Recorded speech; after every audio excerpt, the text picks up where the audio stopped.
Hello everyone, my name is Ryan Cam, and as of this recording, No Time to Die is in theaters and its run is about to come to an end, which means that Daniel Craig has officially hung up the tuxedo. I'm gonna miss him, I'm not going to lie. However, I think that Craig has got to be in the conversation for the most consistent Bond, or in terms of quality of movies, in history. Like, even Connery doesn't have as good a record as he. And in this video, I'm going to be covering every Daniel Craig Bond movie minus No Time to Die. If you would like to hear my thoughts there, hit the I button in the right-hand corner. I will also be ranking the movies at the very end of this, so without any further ado, let's dive in. Casino Royale was directed by Martin Campbell. It was released in 2006, and this was the first Bond movie starring Daniel Craig. This was also the first Bond movie that I ever saw in a theater, and I think I might have been a bit too young to see this, but my parents took me anyway, and, well, in a certain scene it got rather brutal. In this movie, Bond is on the hunt for Le Chiffre. To make a long story short, Le Chiffre is a guy who is a gambler, and he gambles on human misery. Bond tracks him to a very high-stakes poker game at the Casino Royale in Montenegro, which I am not 100% sure is an independent country or in Europe. For those of you who are geographically inclined, leave it in the comments. And along the way, Bond falls in love with the lovely Vesper Lynd, played by Eva Green. And one final note before I begin, I'm going to be talking about mild spoilers. I won't go too deep into it unless it's a specific thing that I want to talk about. I'm going into this knowing that you all have probably seen all of these movies, so I'll talk about general spoilers or if there's something specific I want to talk about. However, this isn't going to be a complete shot-by-shot review. I want to do those one day. However, I want to just cover all the movies just in one video. Daniel Craig, when he was announced as Bond, was already a bit of a controversial choice because of his hair color. People did not like his choice as Bond because he had blonde hair and blue eyes. I don't know whether I'm comforted or disturbed at the fact that film discussion on the internet has always been this stupid. But all of those criticisms were immediately blown out of the water by Casino Royale's just quality. And just about 15 years later, this movie is still just excellent. It's my favorite of the Craig Bonds. After the massive disappointment that was Die Another Day, Bond needed to get real quick. And so, without diverting itself too far from Bond's roots, Martin Campbell made the most realistic Bond movie probably ever. Of course, Craig is excellent in this movie. However, this movie does a great job of setting up the themes that would be explored throughout all of Craig's movies, because unlike Dalton or Moore or Connery, all of the movies would be connected. More on that when I talk about Spectre. That would be a bit of a pariah. However, all of the movies, or all of Craig's movies, were united under one theme. James Bond is a poisoned chalice. Whoever gets near him meets a very bitter end. As far as Bond's roots go, the movie does a great job of celebrating Bond and his history. The car that he drives is an Aston Martin DB5, a very modern one, but an Aston Martin nonetheless. And one of the plot points of the movie is that he wins the Goldfinger Aston Martin that Sean Connery drove in Goldfinger, the best Bond movie, by the way. One of the more common problems with movies today is that people always complain about people referencing stuff all of the time. And it's true to a certain extent, but whenever this movie references something, it's done and it makes sense for the story. I appreciated that. And speaking of realistic, wow, there's a lot of stuff here. One of the greatest sequences in any Bond movie has got to be the foot chase in Madagascar. If you have somehow never seen this, do yourself a favor. Go to YouTube, look up Casino Royale Madagascar foot chase. You will thank me later. It is one of the best action sequences that I have ever seen. I can't describe it. Honestly, I can't, because I know I would leave something out. But,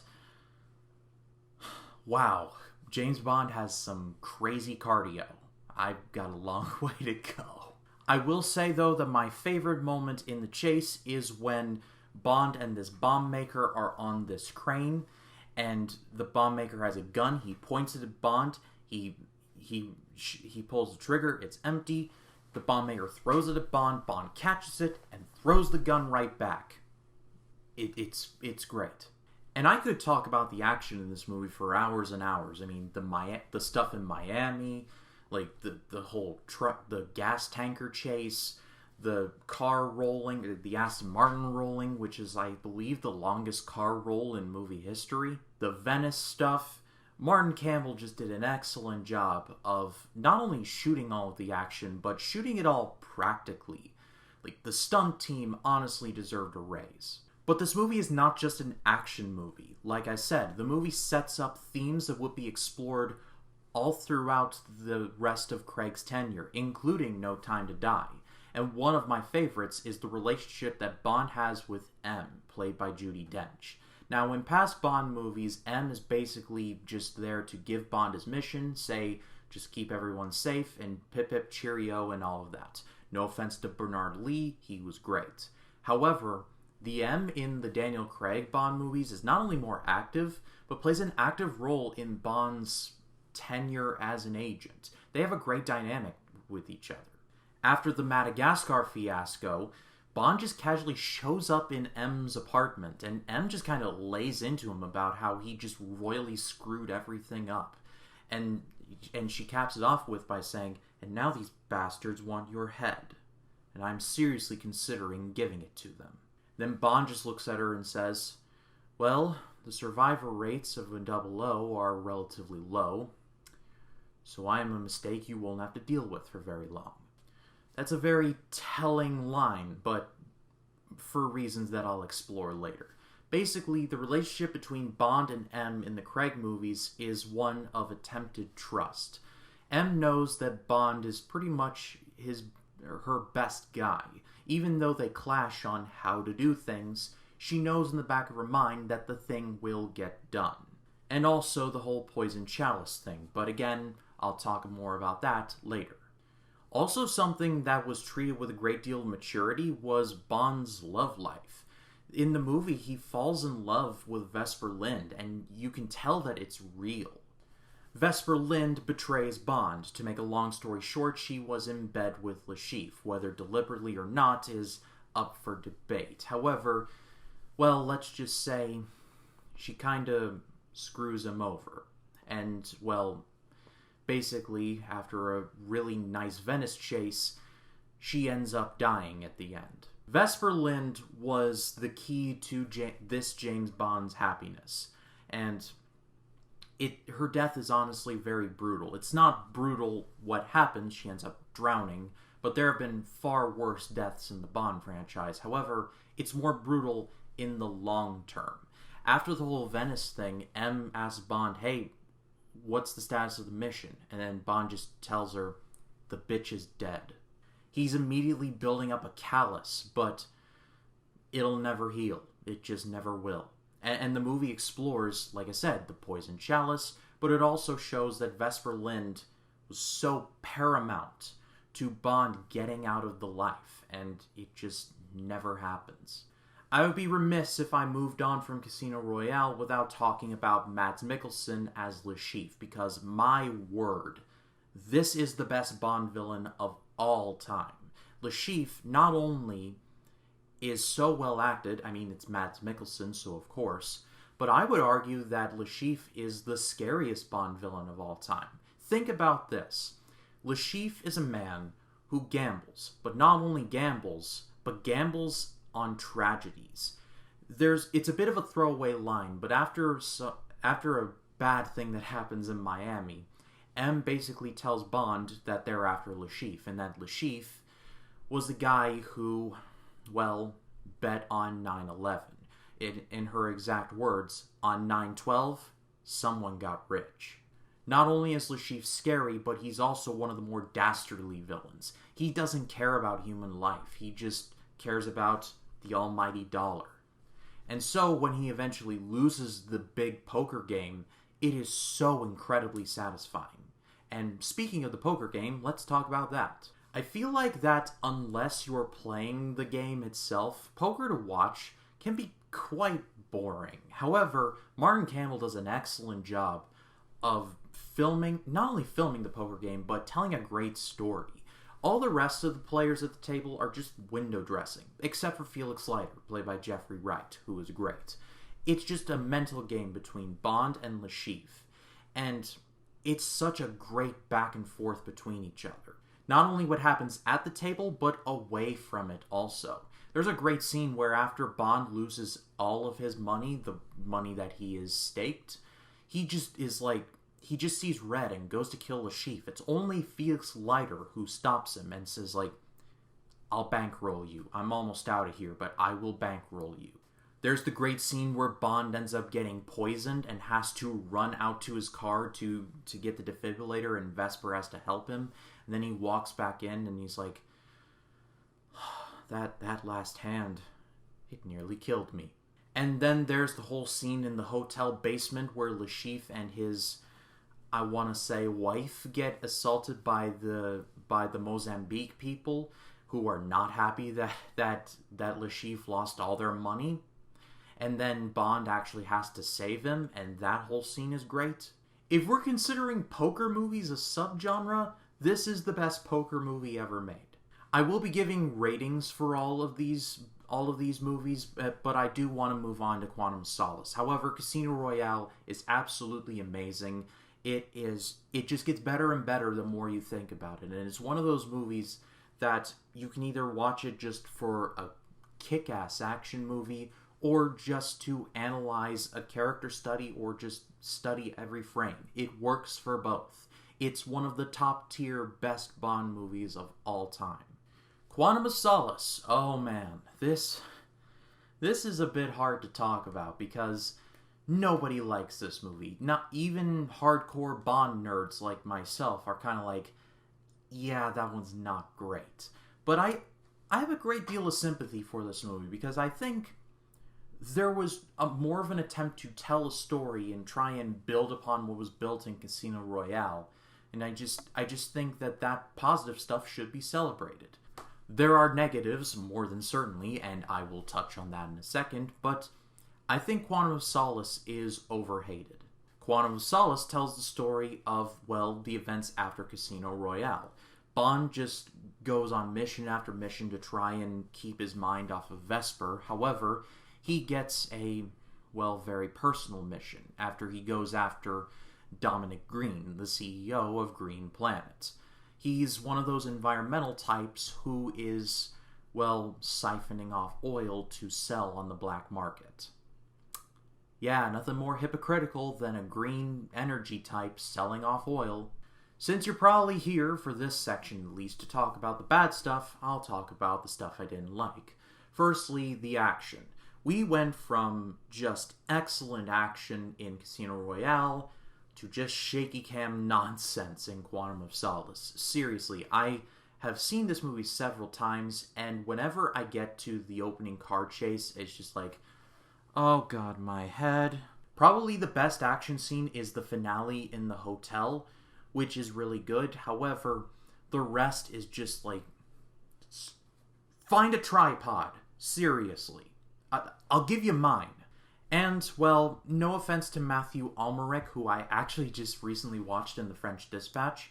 He was good, but he was a massive downgrade from Le Chiffre. But, I mean, it's Mads Mikkelsen, so of course. Also, this movie's not helped by the fact that this was written during a writer's strike, and that's way above my pay grade, but the movie kind of feels a tad uneven at times. There are more attempts to do one-liners, and I don't think it really fits. Like, for example, there is one-liner where Bond is going after Green, and he encounters this motorcyclist on the street, and he's like, "What happened?" And Bond's like, "I don't know, he missed." And he kicks the motorcycle, and then he grabs it. feel like there was more of an attempt to try and build on Casino Royale. However, there was also an attempt to try and do more of an original story, and it just went like this throughout. Craig in the movie is, of course, good. Olga Kurylenko actually gives a pretty good performance herself. I like the relationship that they had. I love that it wasn't really turned into a sexual one. It was more of a platonic relationship. The two shared trauma, and they tried to help each other. I like that. I like the spirit of that. And M has some pretty good stuff going on in her own right. M just goes in on Bond in one scene after M sends this one girl to try and get Bond back after he goes off the reservation, and she ends up getting the Goldfinger death, but instead of gold, it's oil. M is just like, she wasn't even an agent. She was an office girl, collecting papers and getting coffee. There's a theme, or try an attempted theme throughout, that Bond is trying to become more callous to try and hide his true feelings for Vesper. But it's unfortunately feels like a half measure. The best part of the movie is the opera house scene. Yes, it is full of shaky cam. However, I love this one line where Bond has where he's listening in on this super important meeting between Green and his cronies, which, why would you meet at the opera? I refuse to guess, but anyway, Bond is listening in on their conversation, and then in the middle of it, he's like, I have an idea. Maybe you all should meet in a different place. And then they all just stand up and go to leave, and Bond's like, oh, there you are. And he grabs his cell phone, and he's like, click, click, click, click, click. I think at the end of the day, Quantum of Solace is trying to be great. However, it is bogged down by a lot of stuff. Like, a lot of stuff that is just, I don't know what was done about it. I'm going to give it a good rating just for the reason that there is some stuff that I genuinely like about it. However, after Casino Royale, this was a pretty big step down in quality. However, the next Bond movie would definitely improve upon things. Skyfall. To be completely honest, I really don't have a ton unique things to say about Skyfall. I did a collab with Brevin over at Brevin's Flicks and Games on Skyfall. If you'd like to check that out, I will put a link in the eye in the right-hand corner. However, I will talk about Skyfall here, because it is great. After a mission gone awry, Bond is seemingly dead. He was shot in the shoulder and fell off of a train. However, he miraculously survives. And after a pretty big attack on MI6 and Bond's subsequent return, Bond is set on finding Silva, played by Javier Bardem, a former MI6 agent who M burned in the past, both figuratively and quite literally. Skyfall is the Craig Bond movie that everybody loves. They say it is the best. Casino Royale has entered the chat. And not only that, but they think it's the best Bond movie, period. Again, Goldfinger has entered the chat. There was a period of time where I thought this movie was overrated. I thought the movie was very good, very well directed, and just overall a really well-made movie. However, I just was not a fan of the whole discussion of this is the best Bond movie when there are 2 or 3 that I would happily watch over Skyfall. However, maybe it's because my emotions have more matured over the years, but I've grown more appreciation for Skyfall, especially with Spectre and No Time to Die. Craig is of course great, and I think this might be his best turn as Bond. Yes, I even count Casino Royale in that. There are so many times in which you think to yourself, oh, he's Bond, he's untouchable, but there are several scenes in this movie where you're just like, oh, James Bond's a human being. There's a great scene where he returns to MI6, he's training, and he's at the shooting range, and his shots are not really hitting how he likes it, and he's got his gun, and he's just staring at it, and he's got this 1,000-mile stare to it, and it's just, it's draining. It really is. I believe this is Judi Dench's best performance as M. That includes all of the Brosnan stuff and everything leading up to that point. She has a great speech where she basically describes how the enemies used to be in front of us, now they're all over the place and we can't nail them down. It's a courtroom scene. Honestly, look it up. It's better than I could ever describe it. Even though I love Ralph Fiennes, he's great. It was a massive step down in quality when Judi Dench signed off from the series. It really was. And speaking of that, let's talk about Silva, because, wow. Javier Bardem is just... we don't deserve him. We really don't. I think that ultimately what makes him such a great villain is that even though he's doing really bad things, you can kind of understand where he's coming from. He was left behind by M, and now he wants revenge. Even though I don't agree with his methods, there's a part of me that's like, dang it, you got a point. Not only is he justified, but he's also got some pretty scary methods. There's a scene where he's in this plastic cell, and he takes out his teeth, and you see just like his open maw, just from the cyanide that didn't kill him, just burned like the inside of his mouth. And you're just like, oh, that's gross. This movie was directed by Sam Mendes, and, well, his influence would be felt throughout the remainder of the Craig Bond movies, and it really does show. The cinematography is absolutely gorgeous. I think this may be the best looking of Craig's Bond movies by a significant margin. Skyfall, where Bond grew up, is genuinely beautiful. I've had the pleasure of visiting not Scotland but Ireland, and I don't want to say, oh, it's the same thing, but I've been in the United Kingdom, and despite people who are always like, oh, it's just overcast all the time, it is, but there's some genuinely beautiful views, and Skyfall is just, it's a very nice looking place. I'd live there. And I think and this being the halfway point of Craig's Bonds, I think that this is the end of one era of Craig's Bond and the beginning of another, with, well, M dying, I'll get more into that, but with Judi Dench's M dying and Ralph Fiennes' M coming into his own in the role and introducing their own version of Moneypenny and Q, it's the end of the more realistic side and more into like the episodic side of things. Which again I will address, but ultimately I'm not sure how to feel about that. However, the results speak for themselves. Skyfall is great. I feel like I might be preaching to the choir, but yeah, Skyfall is amazing. If for some reason you've never seen it, see it. It is genuinely top-tier Bond stuff. Also, Skyfall by Adele, I used to hate because it was on the radio all the time, but now I love it. It's a great song. Actually, now that I'm talking about songs, I think Craig's Bond movies have had the best Bond songs ever. Yes, there's Goldfinger, there's Live and Let Die, there's For Your Eyes Only. I get that, but however, in terms of consistent string of great Bond songs, Craig has got this in the bag. I mean, You Know by Name by Chris Cornell, rest in peace. Another Way to Die by Alicia Keys and Jack White. Yes, I actually like that song. It's a banger. Skyfall by Adele. Writings on the Wall by Sam Smith. And No Time to Die by Billie Eilish. That's 5 bangers in a row. And speaking of Spectre, let's get into Spectre.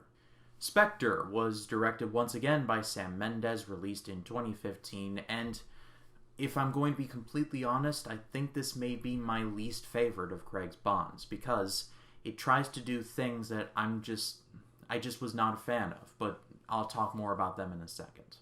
Basically, in this movie, Bond encounters Spectre for the very first time, and their leader, Ernst Stavro Blofeld, played by Christoph Waltz. Now, I know some of you are looking at me like, Ryan, your least favorite Craig Bond movie is Spectre. I completely understand your sentiment toward Quantum of Solace, and that movie has a lot of problems. However, I think what I dislike more about Spectre is that it tries turning Bond into a cinematic universe. Now, I'm not against cinematic universes. Marvel has done it to great success, and I love the MCU. However, James Bond was never meant to be a cinematic universe. It meant to be serialized, a separate adventure every time. and just trying to connect everything into this one big network. Le Chiffre is part of Spectre, Vesper Lynd was a part of Spectre. Just trying to put it all under the Spectre umbrella. It just felt desperate. One of my least favorite parts about the Bond franchise is that it tries so hard to hop onto trends. Do you think it was an accident that a year after Star Wars came out, they made a Bond movie in space? No, don't think so. Now, it would all come together with No Time to Die, I'm not saying that. However, Spectre just kind of felt like it was the broccoli specifically trying to be like, how do you do, fellow kids? Craig is, of course, really good, and I love the relationship that he has with Léa Seydoux that does carry over into No Time to Die. I thought that was a very nice seed planted. The scene in Mexico that was all done in one take was genuinely great. I love that. Dave Bautista is good in his short burst as Mr. Hinks, and maybe it's because I'm a wrestling fan and I'm maybe a bit biased. However, whenever I see a wrestler or a former wrestler getting these big roles and actually being good in them, I think it should be celebrated. I mean, good on Bautista. He's probably one of the more successful wrestlers turned actors of all time. He's definitely up there with The Rock, and Bautista has actually been in much better movies. Blade Runner 2049.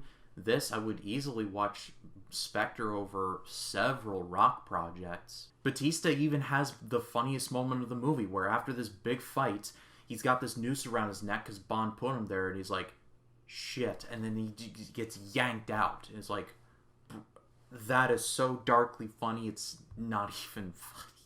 Christoph Waltz, in the few scenes you see him in, is good. I mean, he's Christoph Waltz, so of course. But again, the big linchpin of this movie is a cinematic universe, and it just doesn't work. It doesn't work no matter how you slice it. It's definitely an unpopular opinion, but I think Spectre is the worst of the Craig Bond movies. I would happily watch Quantum of Solace over this one. But with that being said, I am going to give Spectre a good rating. There is too much high quality and too many good things in here to go it any lower than that. However, Spectre was a pretty big disappointment, especially with Sam Mendes behind the wheel. And as far as No Time to Die goes, again, please be sure to check out my review of that, but if I had to rate it, I would give it an amazing grade. It was excellent, and it was about as great a send-off to Daniel Craig's James Bond as we could ever ask for. I'm so sad that it got delayed due to COVID, however, I'm so happy that it eventually got released. Alright, so now it's time for the ranking part, and please keep in mind that I have a respect for all of these movies, so this ranking is a bit tenuous in that I'm just kind of splitting hairs. However, I love all of these movies. Keep that in mind. Number 5, Spectre. They tried to turn James Bond into a cinematic universe, and it didn't work. However, there is enough good action and good acting to at least make it watchable. Watch it for the Mexico scene, though. That's great. Number 4, Quantum of Solace. Again, there is a lot of problems here. However, I like the fact that they tried to build on James Bond and on Casino Royale, and there's more of a heart to the movie than I think is talked about.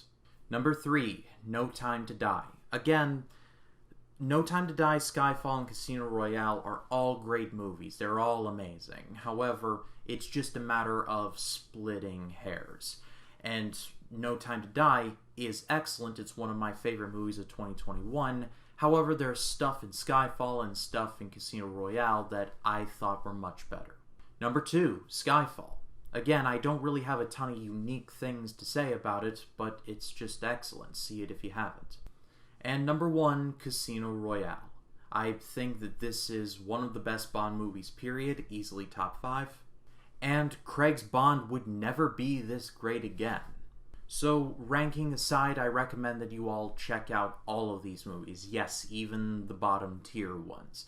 Like I said, I think Daniel Craig's Bond had the most consistent streak of any Bond in terms of quality of movies out of them all. George Lazenby had only one. It was On Her Majesty's Secret Service, and while that was good, he only had one movie, so he can't really be counted. Timothy Dalton had only 2 movies, and while I love both of those, they had the unfortunate sin of being way ahead of their time. Roger Moore had so many Bond movies that they ranged from, that was legitimately really good, to, oh, what are they thinking? And Connery started out hot, but by the end, just kind of petered out to nothing. Same thing with Brosnan. So, Craig, if you want to get super, by the numbers about it, then is the best Bond just in terms of quality of movies. Though Sean Connery will always be the man. Well, this will be an interesting comment section, so what's your favorite Daniel Craig era Bond movie? And also, who would you like to see as the next James Bond? I've heard in the news lately that Tom Holland is actively competing to be the next Bond, and I'm not sure how to feel about that. I've got to think about that. But if you like this video, please be sure to leave a like, comment your thoughts down below, and if you like this video and you want to see more like it, hit the subscribe button and click the bell to allow notifications. That way when a new video drops, you'll be the first to know about it. My name is Ryan Cam, and I'll see you in the next one.